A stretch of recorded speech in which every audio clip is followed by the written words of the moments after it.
Seguimos precisamente con el tema del Tribunal Constitucional. Para ampliar sobre este tema nos acompañan dos destacadas activistas de la sociedad civil. Una de ellas ha sido diputada y la otra es abogada. Son miembros de la Red de Observadores por la Institucionalidad, que ellos van a explicar a cuántas o a cuáles organizaciones integran. Buenos días, Guadalupe Valdés. Buenos días, Patricia Santana. Buenos días. Muy buenos días. Muchas gracias por madrugar. Gracias a ustedes por invitarnos y por permitirnos llegar a los ciudadanos sobre temas vitales como lo del Consejo Nacional de la Magistratura. Para nosotros es un privilegio tenerles, de verdad que siempre un gusto. Guadalupe, la Red de Observadores por la Institucionalidad, ¿qué agrupa? ¿Qué significa? Para que la gente tenga una idea de la importancia de esta red. Esta red es una iniciativa ciudadana que se conformó justamente cuando iba a iniciar el proceso de la selección de los jueces y juezas a el Tribunal Constitucional, y la integran Participación Ciudadana, CIPAF, la Facultad de Humanidades y de Ciencias Sociales del INTEC, la Fundación Frederick Ebert y Foro Ciudadano, que integra a cientos de organizaciones. El compromiso que asumimos para cuando conformamos la red era que la ROI, esas son las siglas con las que nos estamos dando a conocer, es que ninguna de estas organizaciones podía presentar candidaturas a el proceso de selección al Tribunal Constitucional de las Altas Cortes, porque lo que queríamos hacer y lo que estamos haciendo y lo seguiremos haciendo para los próximos procesos es observar cómo se desarrolla el proceso de selección de los jueces en función de lo que establece la Constitución de la República, la ley y su reglamento. Y por eso es una observación a el proceso institucional que se ha llevado a cabo. Y por eso estamos aquí agradeciendo la invitación del día. Te lo agradecemos nuevamente. Patricia, ¿cuál es la evaluación que tiene la red sobre la elección de los nuevos jueces? Bueno, la red ha tenido la oportunidad de revisar o verificar o monitorear el proceso de selección de jueces desde antes de la convocatoria, porque ya estábamos observando tan pronto el Consejo Nacional de la Magistratura puso a disposición del público la posibilidad de emitir opiniones en relación a una propuesta de reglamento. Y desde ese momento pues estuvimos observando que los procesos que se fueron dando alrededor y la convocatoria que hace el Consejo desde inicios de octubre para este concurso. Del proceso que hemos tenido la oportunidad de monitorear, se han observado varias debilidades que entendemos que tienen un impacto directo en lo que ha pasado luego de la designación, y estas debilidades están directamente relacionadas precisamente a la falta de transparencia del proceso y a la falta de publicidad de cómo se toman las decisiones en sí. El Consejo Nacional de la Magistratura ha tenido varias sesiones, de las cuales solo han sido publicadas 3, y esas 3 no fueron ni siquiera publicadas oportunamente. Para que la ciudadanía se vaya informando, por ejemplo, una de las primeras actas que fue publicada, la número 1, se explica que fue aprobado un reglamento y que ese nuevo reglamento va a entrar en vigencia el próximo año. Sin embargo, no se sabe finalmente, no ha sido publicado el reglamento que va a entrar en vigencia el año que viene, y eso es importante porque la selección ahora nos deja una información que nos ha parecido también relevante a Roy, y es que al escoger uno de los jueces que pertenece a la Suprema Corte de Justicia, hay una vacante en la Suprema Corte de Justicia, y esta vacante tiene que ser también suplida por el Consejo Nacional de la Magistratura, lo que va a implicar una nueva convocatoria. Entonces, eso significa que si este reglamento va a entrar en vigencia el año que viene, deberíamos ya saber cuáles son los términos. Sobre todo para entender si en ese reglamento se establecen criterios claros de selección. Pero uno suponía que eso estaba escrito. El país tendrá beneficios que alcanzarán un rango de ingresos de entre los 1.905 a 2.155 millones de dólares, como un pago inicial o canon al Estado de 775 millones de dólares por el derecho a la operación por el plazo extendido de la concesión, y una inversión de 830 millones de dólares para mejorar en los 6 aeropuertos concesionados, incluido el Aeropuerto de las Américas José Francisco Peña Gómez, y otros aportes variables estimados entre 300 y 550 millones de dólares.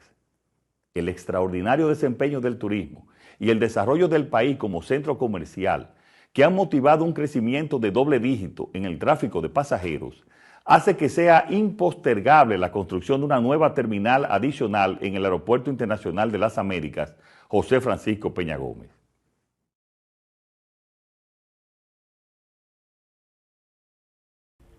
Que está claro cómo se escoge, cuáles son las...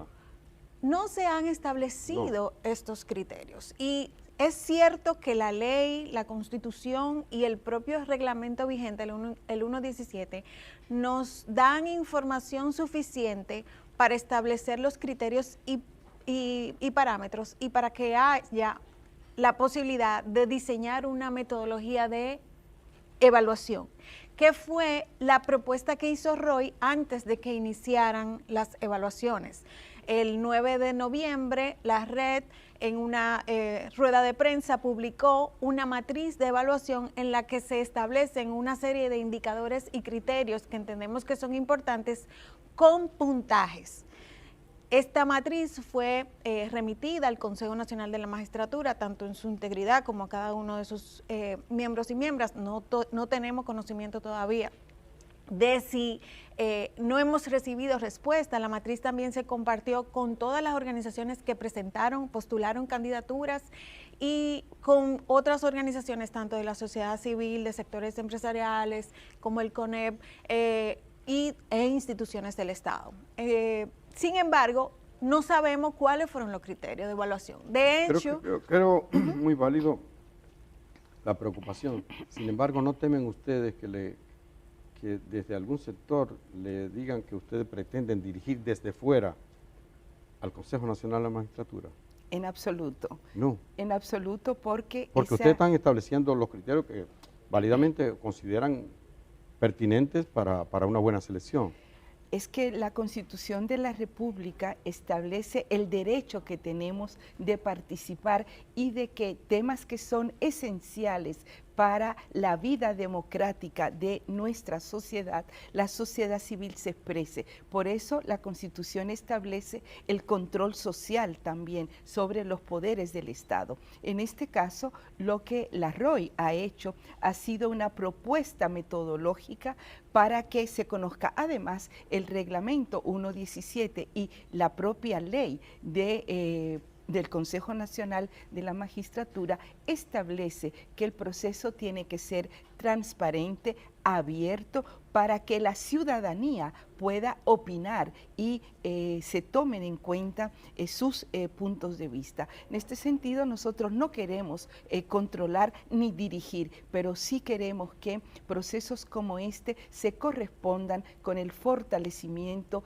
de la institucionalidad, de que cada vez en procesos trascendentales para la vida democrática, para el Estado social y de derechos de nuestro país, se genere confianza. Con lo que ha ocurrido, lo que nos remite es a la primera recomendación de Jacques Attali cuando se elaboró aquel documento en el año 2012 para la aplicación de la Estrategia Nacional de Desarrollo, que tiene 77 recomendaciones para la institucionalidad y la democracia. Y la primera es que había que generar confianza en nuestras instituciones. Para eso ahora, entonces la sociedad civil juega un papel clave como veedor. Relevante. Digamos que es un derecho, pero también es un deber. Exactamente, es un derecho y es un deber. Y lo que nosotros hicimos fue colocar unos criterios. Ahora, un proceso con 115, al final 113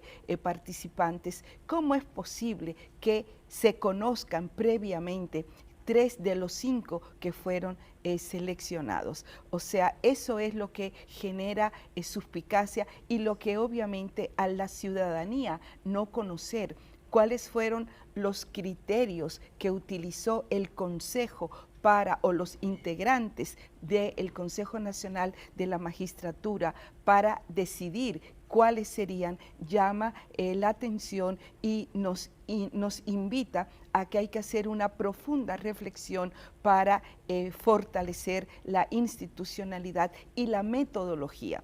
Los procesos de participación se basan fundamentalmente cuando hay metodologías claras y cuando todas y todos los conocemos. Y el reglamento exige, el reglamento plantea que el Consejo tiene que dar a conocer todo ese proceso. No es simplemente yo puse A, yo puse B, yo puse C, es por qué usted propuso a A, por qué propuso a B y por qué propuso a C. Y eso es lo que queremos y por eso el proceso no ha terminado. O sea, es verdad que las decisiones del Consejo Nacional de la Magistratura son inapelables, pero el país tiene que continuar, la sociedad civil, los diferentes sectores, tenemos que seguir abogando porque se fortalezca la institucionalidad de todas las instituciones públicas y privadas en nuestro país. Sí, me parece bien que sigamos avanzando, que apostemos a seguir avanzando. Yo quiero brindar un cafecito que le ha traído Kenny, un café Santo Domingo. Espero que les caiga muy bien, Kenny, como siempre. Patricia, muchas gracias. El senador Bautista Rojas Gómez, al salir de la sesión donde se anunció finalmente la elección de los 5 miembros del Tribunal Constitucional, dijo que no valía la pena estar allí. Ya le había votado, según se sabe, por el presidente, por Cándido Esteves Lavandier, pero... Napoleón. Sí, Napoleón. ¿Y por qué yo tengo a Cándido en la cabeza? Bueno, Napoleón Esteves Lavandier. Dice que no valía la pena seguir allí, que no, la forma en que se estaba haciendo no era la correcta. ¿Ustedes qué opinan de esto? Obviamente que esa salida abrupta del senador de esa sesión tan importante del Consejo ha generado muchísima preocupación y por eso es que nos parece sumamente relevante que sea publicada el acta de esa sesión. Y voy a insistir con el tema de las actas, porque por ejemplo hubieron 6 postulantes objetados y todavía no sabemos ni por qué se objetaron ni por qué esas objeciones fueron rechazadas. Al momento de la decisión no se eligieron ninguno de los objetados, pero ¿qué mensaje le damos a la ciudadanía si hubiéramos elegido una de estas personas sin saber cuáles fueron los criterios que se tomaron en consideración? Los criterios de evaluación permiten precisamente que situaciones como esas se eviten, porque quedan claramente establecidos los puntajes, quedan claramente verificados el perfil profesional, la formación académica, los aportes a las ciencias jurídicas, la posibilidad de determinar criterios que permitan valorar la conciencia ética. Eso es importante, que en una evaluación se tome en consideración y a partir de un puntaje se le presente a la ciudadanía y se diga, estas 5 personas fueron elegidas por estos motivos. Sin embargo, de hecho, nosotros hoy le estamos depositando al Consejo Nacional de la Magistratura una solicitud de que se publique a la mayor urgencia posible el acta de esa sesión, para que podamos saber qué fue lo que pasó exactamente ahí, porque cualquier postura que podamos tener es especulativa, independientemente de que nos resulta preocupante tanto su salida abrupta como el hecho de que se hayan filtrado nombres de personas que al final resultaron electas. ¿Cuáles fueron esos nombres filtrados? Bueno, sabemos, por ejemplo, que en algunos programas... Yo sé que Abel había dicho semanas antes que iban a escoger al señor Napoleón. También en el Nuria Digital, el día 8 de diciembre, había publicado temprano un listado de nombres dentro de los que estaban los señores Napoleón y Fidias Aristi y Napoleón Esteves. Previamente, en un programa que se llama La Misma Hora, había sido publicado también un listado donde estos nombres habían sonado.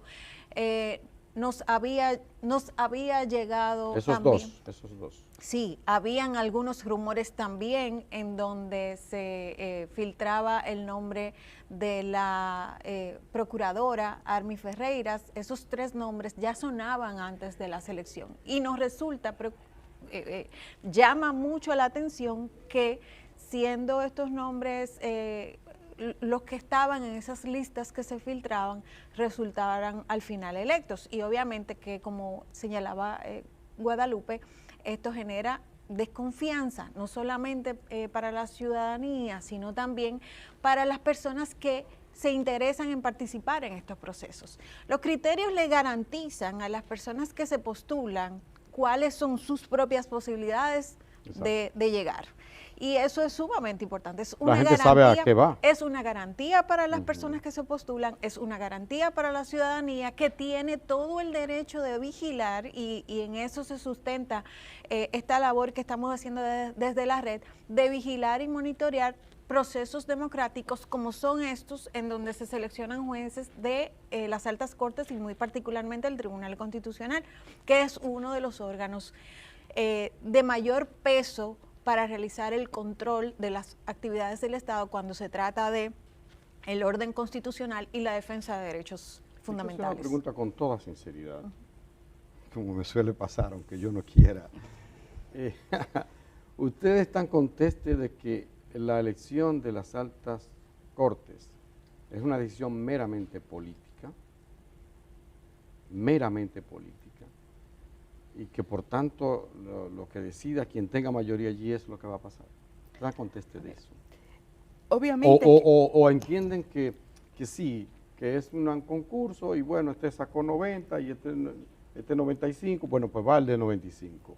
A ver, Con toda sinceridad le pregunto, ¿ustedes creen eso? Toda decisión. ¿O es una aspiracional? No, es que toda decisión y toda acción que hace cualquier ciudadano y ciudadana es política. Ah, o sea, por eso me gusta escuchar. No, es política, somos políticos. Ahora, hay una diferencia cuando la decisión es de carácter partidario, porque ya eso significa que se están defendiendo intereses de un partido político o de un sector económico. Por eso, en la matriz metodológica que propuso la ROI para evaluar en los criterios, estaba justamente ese criterio, era uno de ellos, la cercanía o no, o la cantidad de tiempo que ha pasado una persona, uno de los postulantes, vinculado a un partido político o a un sector económico, incluso a nivel, por ejemplo, son abogados, del ejercicio privado de la profesión. Entonces, ¿qué es lo que se quiere con un proceso como este? No es que sean apolíticos, no podemos pensar, obviamente que no. Ahora, que la selección se corresponda con criterios que garanticen que las personas que son seleccionadas, respondan no a un interés específico, sino al interés de la nación, del país, de que puedan garantizar los derechos de todos los ciudadanos y ciudadanas, de los niños y las niñas, cuando comiencen a ejercer su función como jueces. Ahora, ¿qué es lo que pasa? Que ahora, y por eso es la importancia de que se publiquen las actas, de que el proceso se transmita como fue, y eso cuentas claras que ustedes quieren. Sí, pero por ejemplo, ¿por qué eso es importante? Todos los ciudadanos, bueno, no pudimos ver quizás las 113 entrevistas, pero ahora todos los ciudadanos pueden entrar al canal de YouTube del Consejo Nacional de la Magistratura y ver las entrevistas de los 5 que fueron seleccionados, pero además de los otros 112, de los 110 personas. ¿Para qué? Para que la ciudadanía de la República Dominicana y del mundo pueda validar, pueda hacer su propia evaluación si los jueces seleccionados y las juezas tienen o no la competencia. Porque era muy claro lo que se les preguntaba, 5 minutos para presentarse con sus credenciales profesionales que ha hecho, la labor investigativa, el aporte que ha hecho, su ejercicio, y eso está en parte de los criterios que elaboró en la metodología que elaboró la REI. Y los otros 15 minutos eran para preguntas, y también hay que evaluar qué tipo de preguntas hicieron los integrantes del Consejo Nacional de la Magistratura para poder ser y mejorar eso en el futuro. A mí me llama la atención, por ejemplo, que los temas de género se le preguntan solo a las mujeres, a las postulantes mujeres, sí, cuando los temas de derechos de las mujeres tienen que ser una responsabilidad de todos los jueces, no es solamente de las juezas que fueron seleccionadas. Entonces, ese tipo de situaciones tenemos que conocerlas para poder aportar a mejorar esto en la República Dominicana. me parece bien, comparto esa preocupación. Finalmente, quiero pedirle a Patricia que en nombre de la Red de Observadores por la Institucionalidad nos dé su parecer sobre la elección, sobre esos nombres que se eligieron, ya ponderándolo como equipo, como conjunto. Los perfiles de las personas que fueron electas están públicos y las entrevistas. Para la red podemos apreciar las competencias profesionales de cada una de estas personas y entendemos que pueden hacer grandes aportes en su labor en el Tribunal Constitucional. Nos parece que la selección ha sido diversa y de hecho valoramos mucho que se haya aumentado la cuota de participación de las mujeres en el Tribunal Constitucional, que pasa ahora de 3 mujeres a 5 mujeres. Entendemos que eso acerca más la decisión a la finalidad y al mandato constitucional dispuesto en el artículo 39. También la integración de personas jóvenes. Fue designada la persona más joven en la historia del Tribunal Constitucional, que es Amaury Reyes, y eso también lo valoramos. 38 años. Sí, creo, claro que 37. sí, claro que sí. Y también la participación del senador Bauta nos pareció importante porque sus preguntas permitían verificar el perfil ideológico de cada uno de sus miembros, lo que nos da una idea de diversidad de pensamiento e ideológica que va a enriquecer el trabajo del Tribunal Constitucional. Solo me resta agradecer nuevamente a Guadalupe y a Patricia por esta interesante entrevista. Creo que hace un aporte. La felicito por ese trabajo.